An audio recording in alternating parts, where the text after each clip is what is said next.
Hey everyone, I hope you're having a fantastic day so far. I'm really excited for this tutorial because someone asked me how to practice and play the fast sections in Lindsey Stirling's song Take Flight. That is one of my favorite songs by her, so I really hope that these tips can help you be able to play her song and have a lot of fun with it. Hopefully these tips will be able to help you play any piece that has fast notes or difficult sections. Whenever I'm learning a song that has some difficult sections or really fast notes, I do three main things. The first thing is I isolate any of those sections and break them into small pieces so that I don't get overwhelmed and try to attack the whole thing at once. So for example, I'm going to isolate measure 41 and 42 in Take Flight. The second thing I do is I simplify that section by taking out anything like difficult rhythms, different bowings, dynamics, and I try to practice it without vibrato so that I can just focus solely on getting accurate intonation.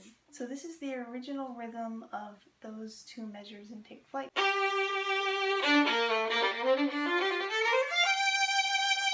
So as you can see, that had a lot of slurs in it, it had different rhythms, it had dynamics.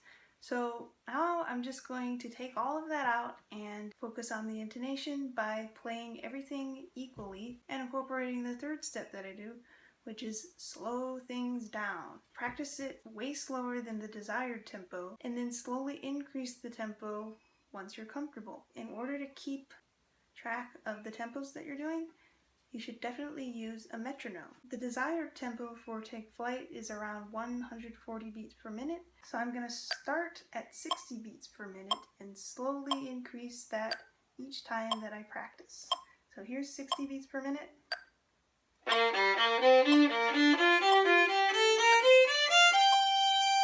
going to increase it to 69 beats per minute.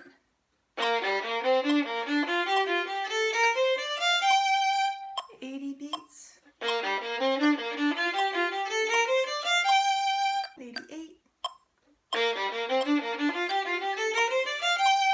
96,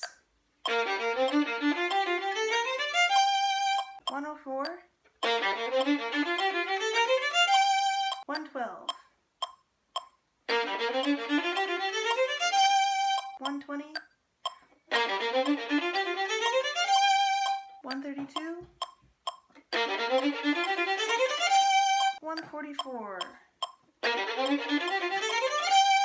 So that's how you should start off slow and just increase the tempo little by little until you get to the desired tempo. You may have to practice certain ones a few times before you can get comfortable. A tool that can be really helpful with this is an accelerating metronome, which you can probably find online. So once you get comfortable with the tempo without all the bowings, then you want to try to introduce one element at a time. You'll probably want to introduce the bowings first, and then you can put the rhythms in. So in addition to those three methods, isolating, simplifying, and slowing down, I picked up another way of helping me to learn fast sections. I really like this method because it keeps things fun, it keeps things fresh, it kind of puts some variety into your practice. This method is basically practicing these sections with different rhythms. This works especially well for 16th note passages because they're already in sets of 4.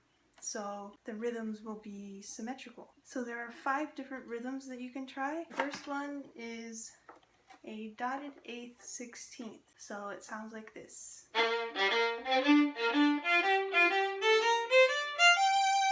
The second rhythm is a 16th, then a dotted 8th note.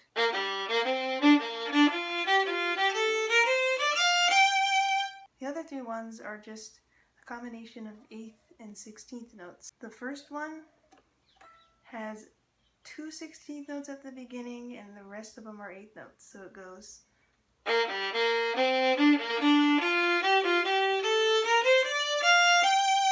The second one in that set just moves the 16th notes to the middle.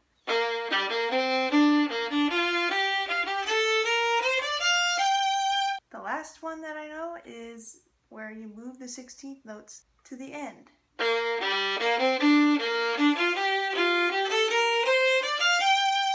So by playing your 16th notes in different rhythms, it forces your fingers to move in different ways and play certain notes faster than others without overwhelming your hand by playing the whole thing fast at once. It also just builds coordination and control in your fingers, and it helps your brain to internalize the notes so that they're easier to play at a faster tempo. So that's how I go about practicing songs with faster sections. Hopefully these tips will help these pieces seem less overwhelming and a little bit more fun to practice. As always, I really appreciate all the feedback that you guys have, so let me know if these help you. Thank you guys so much for watching, and I'll see you next time.